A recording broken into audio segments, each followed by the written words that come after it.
Rushed my daughter to the ER when her arm stopped moving, only to endure endless tests and find out she has a rare, life-altering condition. My daughter's second birthday was last August. We threw her a huge celebration, invited a ton of her little classmates, had music playing, the whole works. It was a wonderful day. But the very next day, she spiked a fever, though otherwise seemed okay. After her afternoon nap, I went to get her up, and when she climbed onto the couch to join my wife and me, I noticed something weird. She only used her left arm to pull herself up. She's right-handed, always used both hands, so immediately my alarm bell started ringing. I handed her a snack, and she reached for it only with her left. That's when the dread set in. Her right arm seemed completely immobile. No bending, no reaching. My wife and I flew into urgent care, minds racing. My wife works with children, so we both know about nursemaids. Elbow. It seemed logical at first. But hours later, after 2 unsuccessful attempts to reset nursemaids, 2 x-rays, and 2 visits from social workers to be sure we hadn't harmed her, we were still without answers. The doctors were stumped. They told us to head straight to the ER. Luckily, we're just a few minutes from one of the best children's hospitals in the country, so we rushed there, desperate for answers. Honestly, I'm embarrassed now. I can hardly remember all the tests they ran that night. They poked, prodded, asked questions, and we stayed at that ER until around 6 a.m., with no idea what was wrong. In the end, having exhausted their ideas, they sent us home, telling us to schedule an MRI, even though my daughter's right arm was still utterly paralyzed. That following week, nothing had changed. No improvement, nothing. Back we went, and this time, they admitted us. 4 days, every sort of specialist wandered into our room: neurologists, infectious disease doctors, orthopedic surgeons. I felt I was watching a parade of experts, each one as perplexed as the last, while my daughter lay there, bright-eyed, but unable to move her arm. It took 5 sleepless days in that hospital before the diagnosis finally came: acute flaccid myelitis. It turns out she'd caught a norovirus, just an ordinary cold for 99% of kids. But for her, it triggered fever and inflamed her spinal cord. A cluster of nerve cells around her spine died off, suffocated by the swelling. That's why her right arm hung motionless, and why, they told us, the damage was almost certainly permanent. They got her on meds right away to fight the virus and swelling, but no one could promise improvement. Acute flaccid myelitis.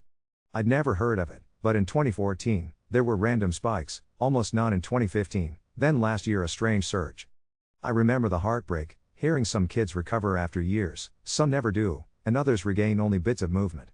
Surgery isn't really an option because the problem is at the spinal cord, not the arm itself. So I found myself adjusting my entire world around hospital visits and therapy. For the past half year, every week, I've had to take 1 to 3 days off from my job to shuttle her to occupational therapy, neurosurgeon and neurologist appointments, or swim classes. I'm grateful I work in it, and my job is bent over backwards for me. But as the primary breadwinner by a long shot, those lost days mean working late nights, sometimes until 2 in the morning, only to be back up at 6 to start again. My weekends are swallowed up with swim class, or visiting family, just for something normal. We call her right arm her lucky arm and nod to Nemo's lucky fin, Toothless's lucky tail. She's too little to notice anything's different, but I see it in the glances from other parents, their subtle, well-meaning pity. It's in their faces even when they try to hide it, reminding me that her world has changed, even if she doesn't know yet. Now, 6 months later, there have been tiny signs her muscles twitch, but nothing useful. Her muscles have started to waste away in places we just can't keep active, even with regular therapy. Surgical options have been on the table for months, and maybe, we'll try a nerve transplant near the end of March. It's low risk and doesn't touch her spine, but the results are discouraging. It would mean weakening another part of her body just for a slim chance at movement. My friends still check in, but we're only 28. Most aren't married, none have kids. I know they mean well, but they can't understand this kind of love and worry. I hardly see them, but time is a resource I just don't have. The truth is, I'm writing this because I move through my days wrapped in sadness and anger. I'm always just one moment from tears or a bout of rage. Everyone says to focus on the positives in her life, but it's so damn difficult sometimes. I see other kids her age mastering monkey bars, climbing, running, using both hands, and the knowledge that she may never do those things, it cuts me. When we did our taxes, it hit me our daughter is now officially considered disabled. It shouldn't mean anything, but it does. I run on empty every day, my focus fraying. My only relief is the car ride, that rare moment alone when I let myself sob just floods of tears where no one can see. My wife wants me to talk to a professional, and I probably should, but the medical bills are piling up, and this year's insurance deductible reset put us right back at square one. My wife just quit her job to spend all her time with our daughter, but she can't tell her family her dad would lose it if he found out. She dreams about a trip to Disney later this year for our daughter, something to put on the calendar, a glimmer of hope. I keep telling her I don't know how on earth we'd pay for it. I've never believed in religion, but this has closed any door on faith, for me. I cannot imagine a higher power that would let this happen to a little girl. Most days, it feels like I'm on the edge of a breakdown, carrying more than I know how to hold. I just need to know that somewhere out there, someone understands how this feels. Update 1. 8 years ago, my life shifted in a way I never could have predicted. My daughter turned 11 this August, and around that same time, we celebrated Lucky, her right arm, turning 9. That's how we marked the year since her battle began. Sometimes I look back and wonder if I did everything right. I'd like to believe so, but for a long time, I struggled. Being the first in my circle of friends to have a kid meant there was no blueprint, no one to talk to who truly understood. Therapy became a regular part of my life, both alone and with my wife. For years, this persistent anger gnawed at me, anger at the world, at fate, at every tiny reminder of what my daughter couldn't do compared to other kids her age. Sometimes, just seeing her struggle with a basic task made my chest tighten with bitterness. I'd always wanted 2 kids, but my wife and I quietly agreed, almost without saying it out loud, that our energy belonged to her alone. There was a stretch when her Lyme disease triggered depression, and that darkness stole the air from our house. I hated the helplessness, hated that there were things she couldn't do like other kids. And yet, all along, my daughter didn't just cope, she thrived. She is the toughest human I know. Despite nerve transfer surgery, despite most of her right arm remaining paralyzed, she decided she wanted to do competitive cheer and she just made it work. I remember her at practice, gripping her own paralyzed hand with her left for security, refusing to let her body dictate her limits. Watching her base and literally lift other kids brought a lump to my throat every single time. I don't even know how she does half the things she does, she just figures it out on her own, in ways my wife and I often can't even predict. But what I admire most is her pride and humor. When she meets new people, she greets them with a bold, "Hi, I have a lucky right arm, which means I can't use it. It's partially paralyzed," then invites questions rather than running from them. She keeps away all awkwardness, embracing her reality and helping everyone around her do the same. She once gave her entire class a presentation about her rare disease. Last year, when her class was reading a book about a person born with one arm, a classmate said, "I don't think having only one arm would be that big of a deal." Before the teacher could respond, she shot her hand up and calmly described all her daily challenges to applause, not pity. I wish I could say she gets her strength from me or my wife, but honestly, I think this is just who she is. Every challenge she's overcome has turned her into someone I deeply look up to. And yes, I still cry even while writing this, but now those tears are more joy than sorrow. I'll never forget the first time my wife and I joked about Lucky. It felt almost wrong, as if we were betraying some unspoken rule about what parents should feel. Humor is how we cope. It was the first sliver of light that maybe, just maybe, things weren't completely terrible. Now, it's tradition. Every year, we organize a charity walk inside a video game. COVID forced us to go virtual, and last year we raised over $4,700 for charity dedicated to my daughter's rare condition, acute flaccid myelitis. We streamed the walk online, and she's the star, being silly, goofy, a little frustrating like any kid, but also honest about her journey. She talks about the good and the bad, never shying away from her story. My wife and I even got matching Nemo tattoos on our right arms, so the whole family could share a lucky arm. Maybe I don't have a neat little purpose for writing all this, but looking back, I'm overwhelmed by how far we've come. And more than anything, I'm just grateful to witness my daughter living fiercely, unapologetically, and with a courage I could only ever hope to have. Update 2. It started with an email that looked like spam. A neurologist who watched part of our charity stream reached out to say our children's hospital had been greenlit for a small trial using non-invasive spinal stimulation paired with intensive OT for kids with AFM who still had any trace of residual motor units. I rolled my eyes at first. I've been pitched miracles before, but the doctor knew our neurosurgeon by name, referenced specific notes from years ago that I can quote in my sleep, and asked if we'd consider a screening. My wife did that thing where her voice goes very calm when she's terrified of getting her hopes up. I told them we'd come in, and then immediately told myself not to believe a word of it. They stuck little gray electrodes along her upper back and shoulder blade and turned on a machine that looked like it belonged in an 8th grade science fair but cost more than my first car.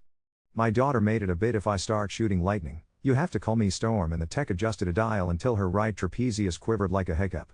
The room went so quiet I could hear the fan in the corner. They asked her to try to make a teeny tiny thumbs up with her right hand. Nothing. They pulsed the current again. Nothing. The tech nodded like this was exactly what she expected and told her to take a break and yawn her biggest yawn. She did, because kids will always perform a good yawn on command, and then 5 seconds later, there it was, the smallest movement I've ever seen, a half-millimeter twitch of her right thumb like the tail flick of a goldfish. It was nothing you would notice if you weren't already obsessed with every square inch of your child. It was also, to me, the loudest thing in the world. The tech didn't jump up and down. The neurologist didn't declare a miracle. My daughter blinked and said, with total sincerity, "Did I do it or did the robot do it?" And we all laughed and I had to turn away because the tears hit me like a truck. We got into the trial, which mostly just meant more hours, wires and pads and repetitive, boring tasks that most adults would do for 9 minutes and complain about, and my kid did 490 while telling the aunt how she planned to decorate her locker next year. We were warned, then warned again, that evoked movement isn't function, that this is about potentiation, that the arm might always be the arm. We nodded. We signed. We showed up. At home they gave us a take-home unit the size of a paperback that I'm not supposed to call a taser, so I call it her jumpstart. Once a day, lefty taps righty, brain tries, machine hums, and sometimes you can almost see a signal make a decision and then chicken out halfway. I never thought I would love a failure so much. A few weeks in, during a drowsy Saturday session, she sneezed and her right forearm flexed maybe 2 inches off the couch and then flopped back down. She sat up so fast she scared the dog. "Did you see that?" Lucky tried to high-five me and missed. We made pancakes shaped like fish and let her put whipped cream where her right hand would go, and that dumb little blip bought me a month of breathing easier. None of this made her arm useful. She can't feed herself with it or tie a shoe or do a cartwheel. I'm not pretending otherwise. But something new happened inside our house the day a part of her body we'd all quietly filed under no said maybe. The other big thing, she went to nationals. Last winter, her cheer gym merged with a bigger program and suddenly there were flights and uniforms with rhinestones and a schedule that looked like a logistics problem. She made a team that qualified for Orlando. Flora had it and May felt like walking into a dishwasher, but she walked through those convention center doors like she owned the place. In warm-ups, she gripped her right wrist with her left the way she always does, anchored herself, and based another flyer so steadily the coach pulled me aside later and said, "I've never seen a kid who can lock in like that." They didn't win. It didn't matter. We rode the bus back to the hotel while a gaggle of 12-year-olds sang off-key Disney songs and, for the first time since my wife brought it up all those years ago, we spent a day at the park. We waited in line for the Nemo musical and when the actors came out with those huge puppets and the whole theater glowed blue, my wife squeezed my hand so hard my fingers went numb. A cast member noticed our tattoos and got us 5 minutes after the show to see the Nemo puppet up close. It's fabric and rods and the hands inside of him are just people, I know that, but when my daughter tucked her Lucky against his foam body and posed with him, it felt like every version of our family terrified in the exhausted on Zoom silly on a live stream was standing there together saying, "Look. We made it here." Middle school started in August. I thought cheer would be the thing that scared me most, it turns out lockers do. The first week, a boy on the bus asked if her arm was dead. She came home and told me the story over cereal, and I braced for anger, ready to go full dad, and she just shrugged. I said, "Nope, it's lucky. It's retired. It earned it." Then he asked if he could touch it and I said only if he told a secret, so he whispered into my elbow crease. Now he says hi to my elbow every morning. I don't know what to do with a kid who alchemizes cruelty into inside jokes on the bus. I keep thinking she'll run out of that magic and then she pulls more from somewhere. Maybe she's always growing it. My job changed, too, not the work, but the edges of it. I asked, finally, for a schedule that matched our life instead of trying to yank our life around my schedule. My boss said yes without a speech. I stopped pretending I could still be the guy who makes every happy hour and started being the guy who knows exactly when occupational therapy cancels for snow. Weirdly, it made me better at both. There's a joy I'd forgotten in doing one thing at a time, even when that one thing is watching my child stare at her own hand and will it to wiggle like she's trying to pull a star out of the sky. We did our charity walk again, this time both in game and in real life. Our gym let us use the parking lot and one of the cheer dads grilled and the robotics club brought their little sumo bots and battled them on chalk squares while people in ridiculous costumes marched in circles with lucky stickers on their cheeks. A family drove in from 3 states away with a little girl who had been diagnosed last fall. Her mom and I didn't have to translate anything for each other. Our daughters ended up under the same tree, comparing braces and hair clips, building a tiny world where nothing about their bodies had to be explained. I didn't realize, until I saw it, how much I'd wanted my kid to look across a table and see a mirror that smiled back. And because I promised myself I'd tell the truth, I'll say this, I'm still angry sometimes. I still see a kid swinging across a set of monkey bars and I still feel that old sting at the base of my skull. But the anger's not the air anymore. It's a weather pattern that blows through and then moves on. When my daughter's thumb twitched for the first time, I could feel the ground under my feet shift a half-inch toward hope. Not the fireworks kind. The steady, boring kind you can lay a flower on. I used to think I was waiting for some big, cinematic turning point that would make all of this make sense. Now I think it's just this, a thumb twitch. A bus joke. A puppet backstage. A team in matching bows. A machine that hums. A house where we keep showing up for all of it. Lucky is 10 now, which my daughter insists means we have to throw a tiny birthday party just for her elbow crease because that's where the secrets go. I ordered a cupcake with a single blue candle and pretended not to cry when she blew it out with her left hand holding her right, like always, like a promise she made to herself a long time ago and keeps making again. Update 3. 2 Fridays ago I learned what panic tastes like again. It tastes like the rubber of a cheer mat and the aluminum pang of bleachers when you stand up too fast. 1 second my kid was doing run-through counts with her team. The next she was on the sideline biting her lip while a coach wrapped an ice bag to her left wrist with that too bright tape that makes everything look festive and not like a small apocalypse. It wasn't dramatic. No crack, no scream. Just a bad landing after a stunt wobble and then her good hand wasn't good. Urgent care, X-rays, the whole fluorescent relay, and a doctor who said sprain and a voice carefully rolled in bubble wrap. 2 weeks and a neon purple splint. No lifts. No bases. No bread knives. No zippers. No brushing her hair unless I wanted a fight and a ponytail that looked like a raccoon moved in. I know it was just a sprain. I know. But watching her look at her left hand like it had quit its job and left Lucky alone on the shift all over again, my chest did that old collapsing accordion thing I thought I'd put in the attic. The first night, she tried to brush her teeth and nearly threw the toothbrush through the mirror. It's fine, she said, only it wasn't, and then she cried in that watery, embarrassed way 12-year-olds do when the world votes against their plans. We did what families do when the planet tilts. We scampered. I tied her shoes with my teeth 10/10 do not recommend. My wife wrapped sandwiches like we were going camping for a month, and we relearned the choreography of getting a shirt over a head with one hand while a Cass tries to take a nap halfway through. Lucky watched it all from her lap, looking as it always looks, peaceful, unbothered, like a retired lifeguard who won't get off the stool even if a kid is clearly drowning in. T'chère son. On day 3 a dad from the robotics club showed up on our porch with a 3D printed something that looked like a cross between a scuba fit and a doorstop. Universal cuff, he said, like he was delivering bread during a storm. We slid it onto Lucky and tucked a toothbrush in a little slot, and suddenly my daughter was brushing her teeth with her right arm because her right arm was holding a tool that did the holding for it. She stared at herself in the mirror, foam mustache building, then waggled her eyebrows at me. Management hired outside help, she said. She named the cuff Gil.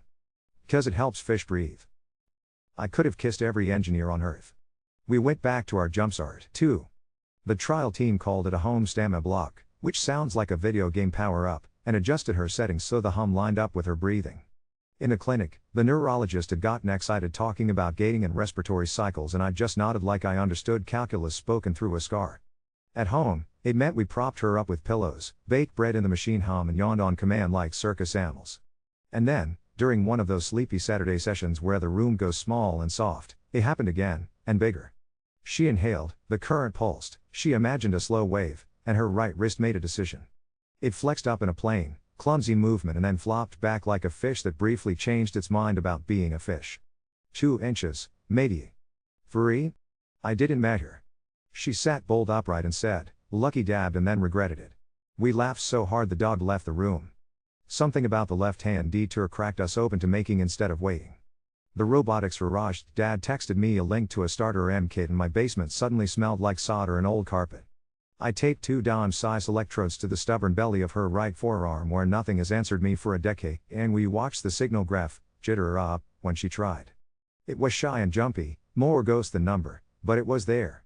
We fed that whisper into a tiny orange box with a brain the size of a thumbnail, and we wired it to a servo glued into a soft neoprene sleeve we borrowed from a brace she'd outgrown. We cut a foam gripper in the shape of a fish mouth because of course we did.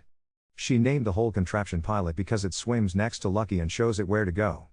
The first time we put Pilot on, she looked like a superhero from a universe funded by bake sales. She thought close at the same time she let out one of those fake yawns you do when someone else yawns, and a little fish mouth pinched shut around a scrunchie we taped in place. Not a grab you could rely on. Not a hold that means independence. A pinch. A real, mechanical, brain-ordered pinch. She screamed. I screamed. We woke the dog again. She used Lefty to guide the action, to aim, to steady, but Righty told something else to do the doing. She took it to science class the following week and did a show and tell demonstration where she made it pick up a ribbon while explaining to her lab partner that electricity is just organized chaos and that's why her elbow is a gossip columnist. Her teacher asked me for the code. I sent it with a note that said I take no responsibility if your classroom now hums. Lefty healed.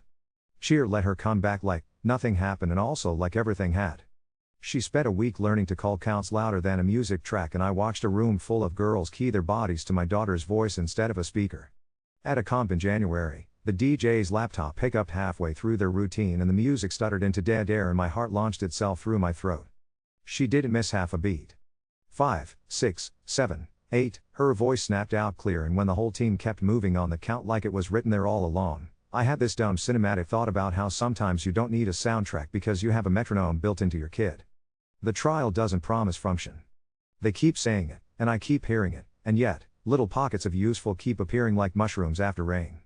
She can't hold a fork and Lucky and feed herself. She can't zip with it or tie yet. But last week, thanks to Pilot and a roll of grip tape, she used her right arm to pin a piece of homework to the table while she wrote with her left. The whole house went quiet. It looked like every boring thing any bored kid does when they have to copy vocabulary. It looked like a tiny, boring miracle, and I will chase boring miracles forever. Other things happened that belonged to a completely different genre than medical updates. We got asked to bring our goofy charity walk inside our gym off of the spring showcase as a place to kick it off. A local bakery made Lucky cookies shaped like arms with little blue tattoos and a robotics kit set up a table where they taught grandmas how to solder. No one got electrocuted and one of the grandmas is now in our group chat sending us memes at 6 am. A reporter came by and asked my daughter what she'd want people to understand and she deadpanned, sometimes disabled means stubborn in a different direction, and the poor man choked on his pen cap. She had her first school dance.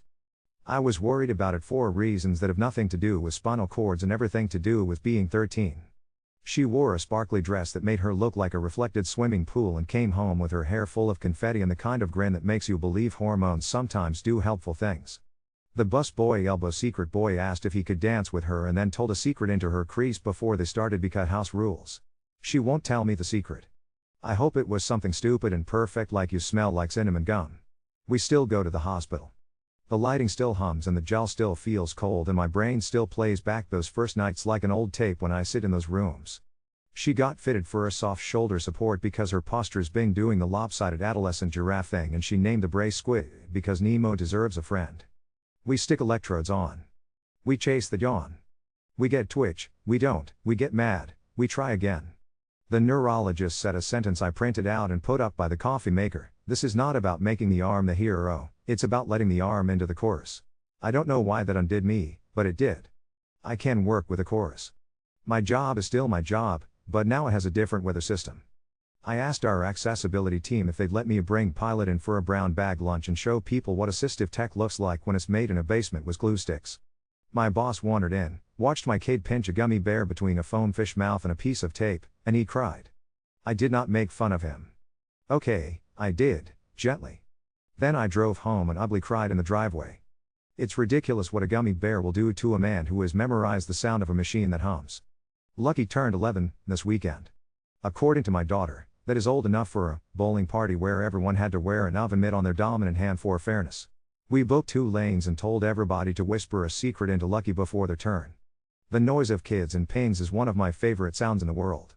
When it was time for cake, she slid Pilot onto her right arm without making it a big thing and asked if we could let her hold something for once. We tucked the unlit candle between the foam and the tape so it wouldn't wiggle loose. Her left hand lit it. She lifted Lucky, slow and careful, and held the candle straight while the whole room sang so off-key even the teenagers laughed. She blew it out with the practiced precision of someone who has learned how to aim at tiny targets. Smoke curled up. Wax dripped on foam. It was messy and absurd and perfect. For a second, The scene paused in that way life sometimes does, a tilt and click that turns chaos into photograph. Two hands, doing a job together. I used to pray without believing I was praying for a movie moment, where the music swells and the arm wakes up and everything that hurt retroactively makes sense. I think this is what we get instead. A cast in a collar she picked. A fish-faced gripper that closes when she yawns on purpose. A cage who tells strangers to whisper to her elbow and means it. A room full of off-key bakers.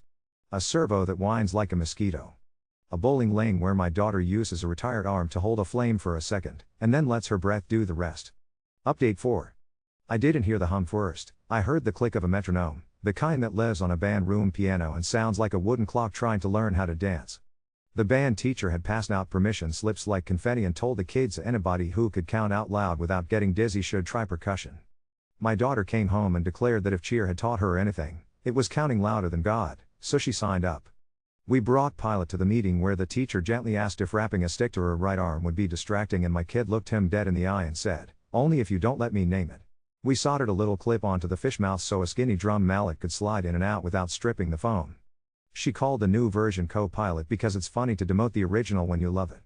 The first time she held a mallet against a practice pad with her right and tapped quarter notes with her left, it sounded like rain on a roof you actually want to listen to. She kept perfect time because of course she did. The metronome ticked along, the stem unit hummed like someone whispering through their teeth, and my brain wrote a headline it had no business writing: "House with boring miracle learns a beat." Somewhere between that band room and our kitchen table, the trial team emailed to ask if we wanted to test a new protocol that aligned the pulses with exhale instead of inhale. The neurologist said something about parasympathetic modulation and then snapped her fingers and said, "Yawns right out, side land." I nodded like a man who does crosswords in pen. At home, we propped her on pillows and I felt like a stagehand lifting backdrops, timing our living room to her breath. On the second day of Psy hums, her right wrist didn't just twitch, it found a plateau and hung there for a beat longer than physics would have given it for free. I put 2 fingers under her palm and for a second felt weight that wasn't just gravity losing an argument. She blew out through her teeth and said, "Lucky's doing plank. Tell him he looks great." It was small and it was everything. The robotics dad who delivered Gil like bread during a storm went and did a full weather map. He texted me a photo of a spool of fishing line and a phrase I never thought I would adore: tendon routing. Our basement became an ocean of zip ties. We ran monofilament through a soft sleeve we cut from an old knee brace and anchored it to a servo so it pulled across her palm like a puppet string. We added a tiny buzzer by her collarbone that tapped twice when the M signal crossed a threshold because any brain likes a ping that says, "Hey, you did a thing." She called the buzzer buzz. When the line tightened, the fish mouth gripper closed smoother than it ever had. We set a pencil in the slot and she drew a circle that was more oval than planet, but it was under orders from the head office, and nobody in the basement pretended not to cry. We tested Co-Pilot everywhere we could sneak it in without being chased out. She used it to pin a cutting board while chopping strawberries with her left, and the dog hovered like a vulture in a cartoon. She slid a glue stake into it in art and smeared purple along a poster with her right and came home with her sleeve stained like she'd wrestled a jellyfish and won. At the orthodontist, yes, we have braces now because the universe respects a theme. She propped a magazine with Lucky and read an article about dolphins rescuing a dog for the 5th time and told the hygienist the dolphin had probably just wanted a new friend who smelled like goldfish crackers.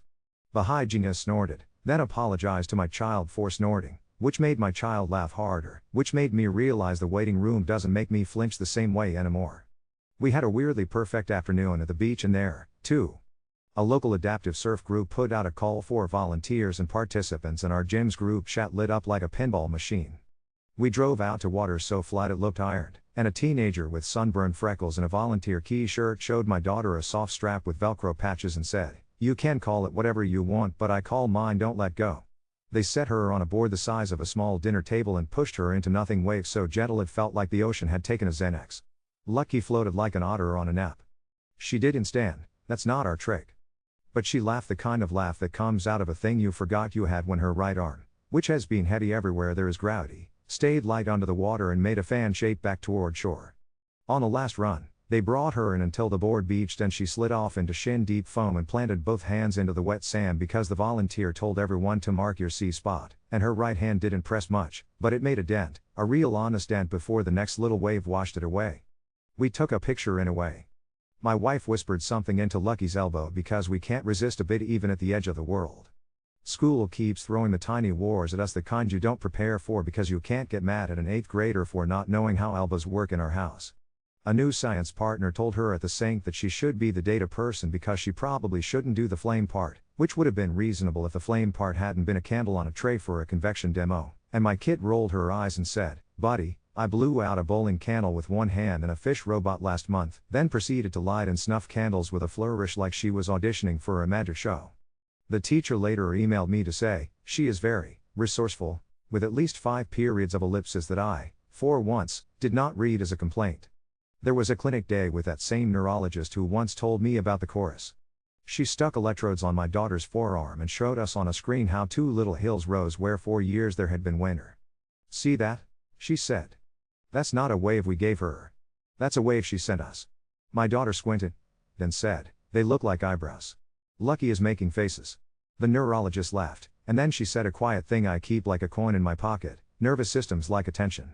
It's possible the attention you've paid shaped this. I wanted to tell her yes, we shaped it, with yawns at noon and basement servo screams and 100 hours of boring you wouldn't believe, but also with fish cookies and whispered secrets and a cheer gym that lets my kid be loud. Instead I said thank you and meant it all the way through. Cheer did a showcase where the owners let us fold our cherry walk into the middle like a present. The robotics kids set up a table under a pop-up tent and coaches in bows bought solder on keychains like they were merch. A grandma who'd learned to solder in our parking lot in October wore safety glasses on her head like a queen's crown and walked people over to our sign that said Lucky's Chorus in paint my daughter insisted on making look like seaweed. My kid grabbed the mic when the local reporter got tongue-tied and said, "This is not about making my arm do backflips. It's about letting it be in the room when the song happens," and the DJ, who has been unflappable since 2009, got misty and pretended the wing did it. Band concert night felt like sticking my head into a beehive and discovering the bees had been to manners class. The room buzzed and everyone was dressed like someone's idea of a grown-up.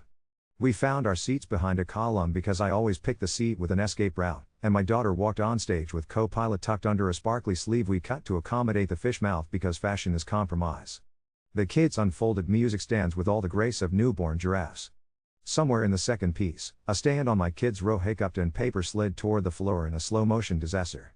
Without a look to her left, she slid Lucky under the corner of her stand and pinned the sheet like a person who has practiced pinning things for years, because she has. She didn't break time.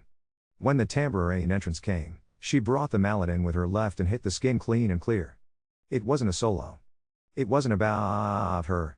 It was the exact thing the neurologist said, and I finally heard without trying to wrench it into a parable. The room rang like a bell, like a penny hit just right on the rim of a glass. Because life insists on scenes that do 2 things at once, the night ended with hot chocolate at home and a text from the trial team that said her insurance had approved another block. We sat in our kitchen in our dumb matching Nemo tattoos and my daughter held her cup with her left while Lucky, with co-pilot on and bubbles buzzing content little taps by her collarbone, steadied the corner of a napkin so hot cocoa didn't bleed into the wood.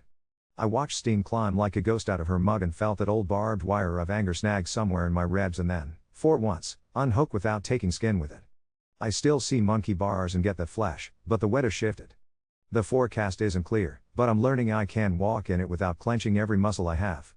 Lucky will be 12 in a few months. My daughter announced we needed to go to the aquarium this time and let the jellyfish tell a secret into her elbow because we've done land secrets, it's time for ocean ones. She also told me, completely straight-faced, that co-pilot is getting a promotion to assistant manager of holding because she found a way to tuck a spiral into the fish mouth and hold her own homework on the table while she wrote without calling anyone over. She brought me the page when she was done, and there were pencil smudges and a tiny smear of cocoa in the corner because of course there was, and the bottom right edge had a little crimp where foam and fishing line had done their quiet job. Nothing cinematic. No swell.